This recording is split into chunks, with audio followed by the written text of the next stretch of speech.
En realidad la serie de temas se tratan de que el cristianismo no es religión, es relación. Y quiero que eso quede bien clarito en nuestros corazones.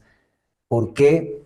Porque el ser humano, lamentablemente, y el diablo lo sabe, que es lo más triste, el ser humano siempre tiene la tendencia a religiosearlo todo. Pero para entender qué significa eso, tendríamos que entender qué es una religión. Y las religiones, todas, sin excepción, todas, las de Oriente, Occidente, Norte, Sur, calor, frío, todas son invento del hombre. Dios no tiene que ver nada con religión. Todas son invento de los hombres. Ahora, ¿de dónde viene ese invento? Viene de una necesidad que sí es natural, nuestra necesidad de Dios. Y entonces el hombre crea y ha creado las religiones como un mecanismo, un medio, una forma de acercarse a Dios. Es decir, las religiones en todos los casos aparecen por buena voluntad. ¿Sí? O sea, no se crean con mala voluntad, no se crean con el deseo de hacer lo que al final terminan haciendo. Se crean con buena voluntad, con la intención de acercarse a Dios, con la intención de buscar a Dios, pero terminan encontrándose con una realidad. Y la realidad es sencilla. Todo lo que el hombre haga con su propio esfuerzo para acercarse a Dios siempre va a quedar corto. Siempre. Pueden buscar toda la perfección que quieran, pero así logren toda la perfección que quieran, les va a faltar más. Y ese es el problema de las religiones, que se quedan antes de llegar. Por más que lo intenten, por más que lo intenten, por más que hagan lo que hagan, se pueden latiguear, se pueden ayunar hasta morir, pueden cumplir con normas, principios, leyes hasta que ya no puedan más, pero no lo van a lograr. Les decía, lamentablemente el ser humano tiene esa tendencia, y porque tiene esa necesidad de acercarse a Dios, tiene esa tendencia, perdón, de religiosearlo todo, de convertirlo todo en religión, en normas, en principios, en leyes, en costumbres, en rituales. Lamentablemente tenemos eso como naturaleza, porque necesitamos tanto a Dios que buscamos la manera de parecer que estamos más cerca, pero no funciona. Y el diablo lo sabe, ya les dije, y Dios también lo sabe. Y Dios sabe que ningún esfuerzo humano puede lograr conectarse con Él como la humanidad necesita. Es decir, desde el jardín del Edén eso se rompió y resolver eso no es tan fácil como hacer algo o dejar de hacer algo o cumplir con algo o aparentar de alguna manera o hacer algún ritual o hacer, no, ninguna de esas cosas y ningún sacrificio, ningún esfuerzo lo puede lograr. Y es por eso que Dios envía a Jesús como puente desde Dios hacia el hombre, pero no para hacer de eso una religión, sino para hacer de eso una relación. Viene Jesús a ser parte de nuestras vidas, a ser el amigo, a ser el compañero, a ser el maestro, a ser en nuestras vidas el rey. No viene a ser en nuestras vidas el jefe religioso. Viene a ser el rey y el señor en nuestras vidas. Viene a darnos dirección, pero un rey y un señor no en un trono inalcanzable, no, un rey y un señor que viene a tu casa a vivir contigo, a caminar contigo, a ser tu amigo. Y eso no tiene que ver nada con religión. Pero la gente y la humanidad no lo entiende. ¿Por qué? Porque parece, y lo pongo entre comillas, parece más fácil ser religioso que ser amigo de Dios. ¿Sí? Parece tan difícil ser amigo de Dios que prefieren quedarse en su religión. Dios lejos y yo intentando. Ese es el problema de las religiones. Ahora, ¿qué hay detrás de todas las religiones? Porque todas, el judaísmo, el cristianismo religioso, le podemos poner el nombre de la iglesia que quieran, pero hasta nosotros podemos convertir nuestra forma de buscar a Dios en una religión. Es decir, convertir eso en costumbre, en obligación, en cumplir, en rituales, en si no lo hago, ¿qué va a pasar? Dios se enoja. Es decir, lo podemos hacer sin darnos cuenta casi. Y la mayoría de religiones comienzan así. Una buena intención que se comienza a convertir en lo que vamos a hablar después. El problema dónde está en que todo esto, que no es nuevo, que no es nuevo, o sea, muchas, bueno, la religión judía ya después de, después de Moisés nomás comenzó a vislumbrarse eso, como ya habían sacerdotes, entonces los sacerdotes comenzaron, no, tiene que hacerse, tiene que de esta manera, y así, y las normas. Y claro, Moisés habló muchas cosas de esas. El libro de los libros de Moisés están llenos de, entre comillas, leyes, pero eran leyes de convivencia y leyes de convivencia entre los hombres y de convivencia entre Dios y el hombre. No eran religión, no eran leyes que tienen que cumplirse porque si no, no, eran principios de convivencia. Mira, no mates, mira, no mientas, trata bien a los demás. Mira, no te metas con la mujer ajena. Mira, o sea, leyes de convivencia. Y cuando Moisés enseñó las formas en que deben hacer los sacrificios y todo eso tenía un objetivo de parte de Dios de que sea un asunto del corazón del hombre, que lo haga como una señal de que son conscientes de que están limitados con respecto a Dios y que Dios viene hacia ellos y ellos quieren honrarle y quieren bendecirle y quieren darles gracias y quieren reconocerlo como su Dios. Y era para eso, no era para que lo conviertan en una religión de cumplimiento obligatorio y de apariencias, porque claro, si no me nace, tengo que aparentar si soy bueno, ¿no? Y de eso no se trata. Dios quería que todo eso salga del corazón del hombre. Y entonces, y ¿por qué digo todo esto? Porque la gente no lo entiende y se cruzan y es que ese es el problema, como lo vamos a analizar. Ese es el problema, justamente, que la gente está en una situación bastante complicada, bien difícil para darse cuenta que están equivocados. Y es muy feo. Y cuando te dicen las verdades, te duele, te enojas, te molesta y pasan cosas. Pero si queremos analizar la palabra de Dios desde el Génesis hasta el Apocalipsis, nos damos cuenta que las personas que son el ejemplo de qué deberíamos ser y de cómo debería ser un creyente, tanto en el Antiguo como en el Nuevo Testamento, son personas que no eran religiosas. Y puedo decir nombres. Voy a obviar hasta antes de Noé, que no había ninguna religión. A ver que alguien que algún estudioso de la Biblia me diga que antes de Noé había la religión fulana, que era la que seguía a Matusalén, no sé, porque de eso no hay nada. Ellos caminaban con Dios, es lo que la Biblia dice. Caminaban con Dios. Caminar con Dios, ¿cómo es? Religiosamente, 3 pasos para adelante, 2 pasos para atrás, porque si no lo haces así, Dios se enoja contigo. No, no. Caminar con Dios, ¿cómo es? Como camina cualquiera con su amigo. ¿Sí? Después de Noé, no, ¿cuál era la religión de Noé? ¿Cuál era su denominación? ¿Quién era su sacerdote, su pastor, su guía, su maestro? ¿Dónde asistía Moisés a su religión, a Noé, perdón, a su religión? ¿Dónde? En el arca. ¿Qué día Dios le hablaba en el arca? Había un día fijo en que Dios le hablaba, un día en que Dios estaba lejos, no tenía que ver nada y él tenía que acercarse ese día porque ese era el único día religioso en que tenía que, ¿sí? Había una capilla en el arca, debajo de los leones o encima de los elefantes, ¿cómo era? Nada de eso. El ejemplo más práctico es Abraham. Abraham vivía en una familia que era religiosa, era idólatra. Y Dios que le dijo, sal de ahí. deja tu casa.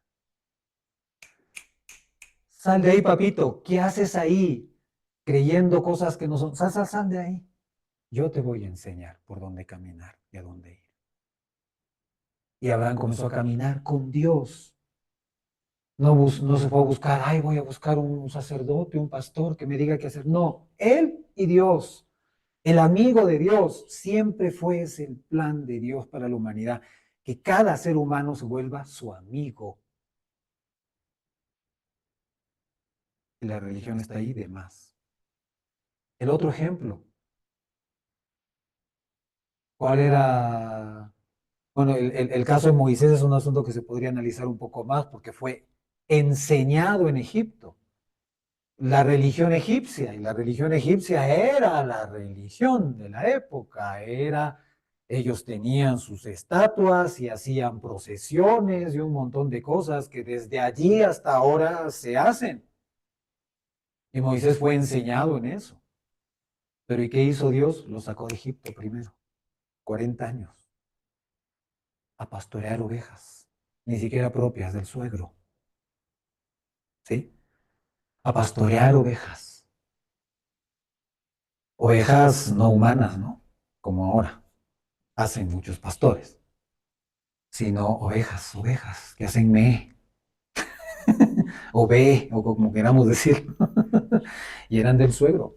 40 años pastoreando ovejas mientras olvidaba la religiosidad de Egipto, para que Dios le pudiera hablar y pudiera encontrarse con él cara a cara y de allí en adelante caminar con él. El otro ejemplo, David. Cuando David viene a la historia, ya había el tabernáculo, ya había las normas de Moisés y ya había religión. Pero David, desde pequeñito, cuando cuidaba las ovejas de su padre, o coincidencia, desde pequeñito, mientras estaba caminando con las ovejas, conversaba con Dios y caminaba con Dios. No asistía a la reunión con sus ovejas. Pues le decía a su papá, ay, hoy no puedo porque tengo que ir a mi reunión religiosa. No, él estaba haciendo lo que le tocaba hacer, cuidando las ovejas, pero caminando con Dios. ¿Y por qué? Porque era peligrosa la situación. Y él necesitaba de Dios cuando aparecía un lobo, cuando aparecía un oso, cuando aparecía un león. Y no es cualquier cosa, un lobo, un oso, un león. Pero ese niño no le quedó otra que confiar en Dios para que Dios le librara de ese lobo, de ese oso y de ese león, más de una vez.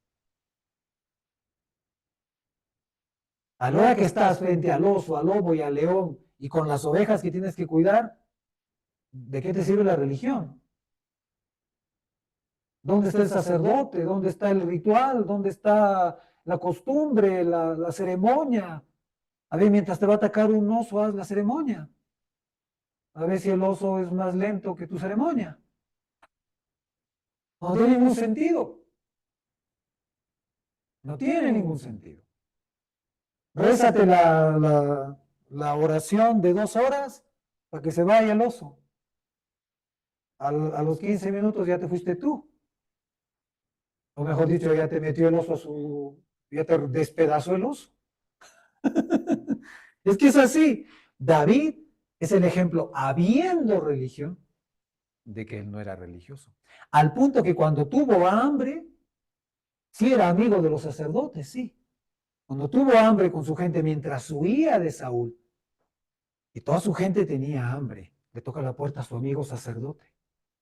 Oye, yo sé que ahí en el templo tienes panes, y nosotros tenemos hambre. Oye, no, pero que la religión dice que esos panes. Oye, ¿soy tu amigo o no soy tu amigo?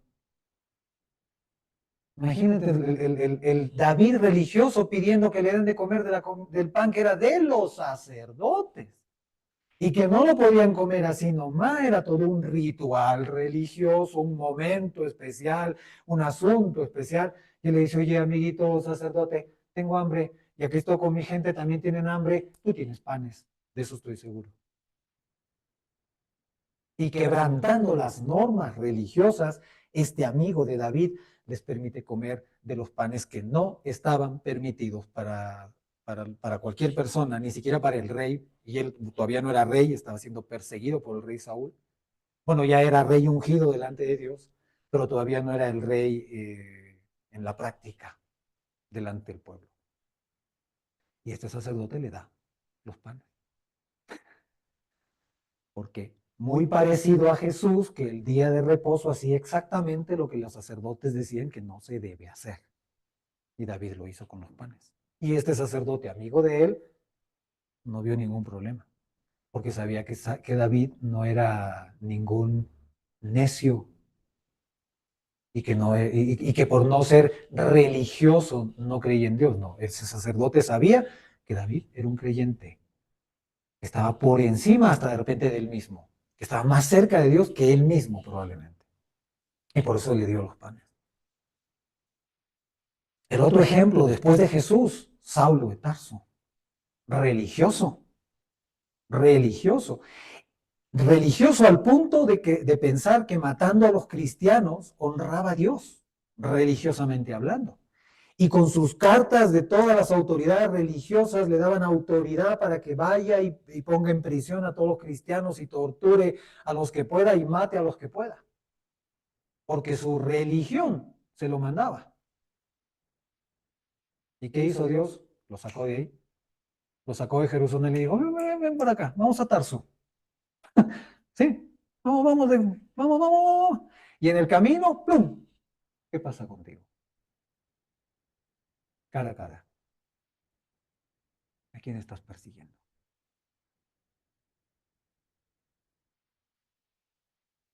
Y Saulo de Tarso se convirtió en el apóstol Pablo que todos conocemos y a través del cual aprendemos. Y de ahí se volvió él el papa de la época, el super sacerdote de la época. No, viajaba mientras trabajaba, aprovechaba su trabajo para viajar y mientras viajaba compartía la palabra de Dios. ¿En dónde? En un templo, en el pueblo, en el territorio de Israel, las sinagogas, que eran los lugares religiosos, entre comillas, existían en todas las ciudades. Pero cuando Pablo comienza a salir del pueblo de Israel ya no habían sinagogas. ¿Dónde se reunían? En las casas. Ay, pero ¿cómo es posible en esa casa? Ay, qué barbaridad, ¿cómo te vas a sentar en esa silla donde quién se habrá sentado? Mejor me río. Ese es el problema de la religiosidad. Cuando todo se comienza a pintar de una aparente santidad que no es real, que es una mentira. Pero ahí está. Y ese es el detalle. Porque miren qué es lo que sucede. En realidad, las religiones delante de los ojos del diablo, porque lo sabe, son cárceles. Son cárceles donde la gente es atada, pero son las cárceles más crueles que existen. ¿Por qué? Primero, porque nadie entra allí a la mala. Todos los que entran ahí entran porque tus seres queridos te llevan o porque tú solito entras. Entonces, ¿cuál es la cárcel donde los seres, donde llevas a los seres que amas? Existe una cárcel donde alguien, ay, mira, hijito, te quiero tanto que te voy a llevar a la cárcel, ¿te parece? ¿Sucede eso? Ah, yo a este mi nieto lo voy a llevar a la cárcel. Es tan lindo que yo lo llevo a la cárcel. ¿Sucede eso? No, no. ¿Dónde existe esa cárcel? Pues existe. O sucede esa cárcel, ay, ya estoy cansado de tanta libertad que, bueno, yo me voy a ir a la cárcel. Voy a quedar ahí encerrado, que ahí me aten, que ahí me encierren, que ahí, porque ya me cansé de ser libre. ¿Pasa eso? ¿Hay algún ser humano que dice eso? Bueno, no sé, algunos votan por algunos que no les ofrecen libertad, ¿eh? Le dicen, te voy a dar de comer, pero eso sí, vas a vestirte como yo digo, vas a comer lo que a mí me parece, no tienes libertad de moverte, si quieres salir de tu casa me pides permiso, si quieres viajar a otra ciudad me pides permiso, si quieres viajar a otro país, difícil que te lo dé, pero igual me tienes que pedir permiso. Hay gente que medio, sí, quizás deciden perder su libertad. Y no puedes hacer esto, y no puedes crear, y no puedes pensar, y no puedes decir, y no puedes hablar, tienes que callar, tienes que decir lo que yo te digo que digas. Y si no dices eso, a la cárcel. Ah, no, hay gente que... Pero lo que no se ha dado cuenta la humanidad es que las religiones, todas, algunas pueden parecer más bonitas, algunas tienen templos muy bonitos que la gente entra así. Ah, ay, qué bonito. Y se van metiendo, ¿no? Ay, qué lindo. Y cada vez más cerca. Ay, yo quiero quedarme aquí. Ay, qué cosa más bonita. Ay, cómo me siento tan cerca de Dios. Ah, se están metiendo a la cárcel. Comienzan por la puerta, ¿no? Ay, qué lindo. Ay, un poquito más adelante. Ay, esto me gustó, dos pasitos más adelante. ¿Sí? Y mientras más adelante van, en términos religiosos, a la celda de más adentro se meten. Y mientras más adentro estás, más atado, más manipulado y más engañado estás, y más lejos de la puerta de la libertad. Y no te das cuenta. Y lo más triste es que lo hiciste tú mismo, sin que nadie te obligue. Bueno, sin que nadie te obligue hasta cierto punto. De allí ya, si no cumples esto, entonces mueres y entonces te ves obligado a.